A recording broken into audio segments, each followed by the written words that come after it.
கால் வந்து நீங்கள் ஷோல்டர் அளவு கேப் வச்சுக்கணும். உங்களோட தோள்பட்டை அளவுலேருந்து கொஞ்சம் கூட நீங்கள் கொஞ்சம் அகலமாக வச்சுக்கலாம். ஸோ வச்சுட்டு அதுக்கப்புறம் கையை இந்த மாதிரி நமஸ்காரம் பொசிஷனில் வச்சுக்கோங்க. வச்சுட்டு கால் முட்டியை பெண்ட் பண்ணி மெதுவாக அப்படியே உக்காரணும். இந்த மாதிரி நீங்கள் கால் முட்டியை பெண்ட் பண்ணி நம்ம ஒரு இண்டியன் டாய்லெட் பொசிஷனில் வந்து இந்த மாதிரி உட்காரணும். ஸோ உட்காந்ததுக்கப்புறம் பார்த்தீங்கன்னா உங்களோட கை எல்போ வச்சுட்டு நீங்கள் என்ன பண்ணோன்னா 2 பக்கமும் உங்களோட தொடையை இந்த மாதிரி அழுத்தி புஷ் பண்ணி இந்த மாதிரி ஒயிட் பண்ணணும். ஸோ இந்த பொசிஷன்லேயே நீங்கள் உட்காந்துட்டு நல்லா மூச்சு இழுத்து விடலாம்.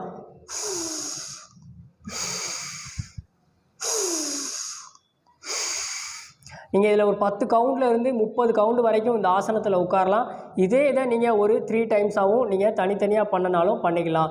இது நீங்கள் காலையில் நல்லா என்ன செய்யணும், வெறும் வயிற்றில் நல்லா தண்ணீர் குடிச்சிட்டு அதுக்கப்புறம் இந்த பொசிஷனை செஞ்சு பார்த்தீங்க அப்படின்னா கொஞ்சம் மழை வர்றதுக்கு ஈஸியாக இருக்கும்.